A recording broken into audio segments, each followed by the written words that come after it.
Malgré les guerres répétitives que subit le peuple de la partie est de la République démocratique du Congo, la résilience reste et résonne au cœur de celui-ci. Conscients que personne ne leur viendra en aide sans leurs propres efforts, certains habitants développent des idées en termes d'entrepreneuriat, notamment l'élevage des animaux de petite taille comme dans cette ferme visitée. Bahati Bazir Royal, président du conseil d'administration de l'organisation FLDC, une structure qui intervient dans plusieurs secteurs de la vie, nous donne ici les motivations qui les ont poussés dans les domaines de l'élevage avec leurs propres fonds en ville de Goma. Nous avons d'abord commencé par nos moyens propres, par la cotisation. Nous avons acheté les planches, les tôles, si notre propre fonds. Nous voulons créer notre propres activités génératrices de l'avenir dans le cadre d'améliorer les conditions socio-économiques que mènent les jeunes. Docteur Senzira Amini, responsable du centre médical Bon Berger, aussi membre de l'organisation FLDC, est l'un des personnes qui jouent un grand rôle au sein de cette structure.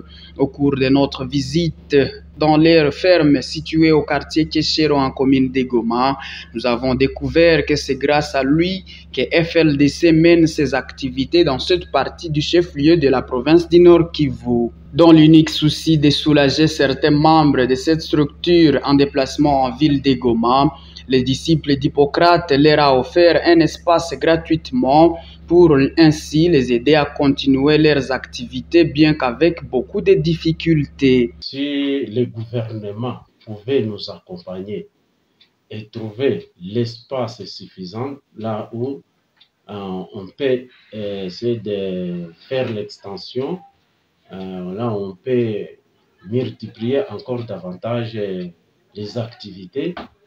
On peut occuper pas mal de nos jeunes gens. On peut sauver beaucoup des enfants avec la malnutrition et on peut aussi diminuer les histoires de banditisme, de vol, de tout sort.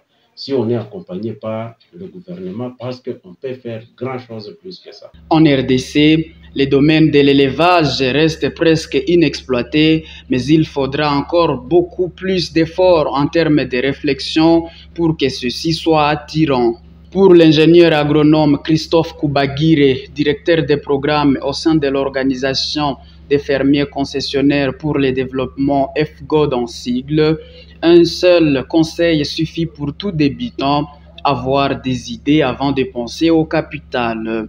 Pour lui, l'argent vient en second lieu pour la matérialisation des idées clairement définies en avant, sans oublier aussi les objectifs que l'on prétend aboutir. Avant de se lancer dans tout élevage, je dirais d'abord la première des choses, ce sont les idées.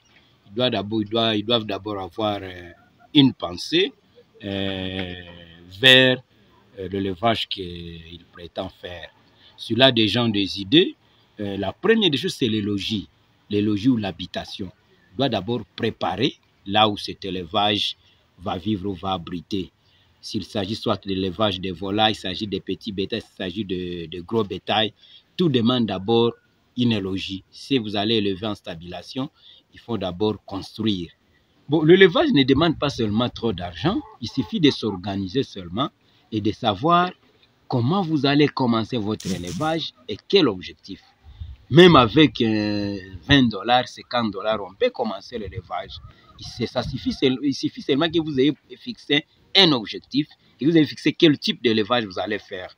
L'organisation FLDC, jadis très active en territoire de Rutshuru dans les domaines de l'agriculture et la pisciculture, fonctionne actuellement en service minimum dans la ville touristique de Goma suite à la guerre qui sévit dans cette partie du territoire national.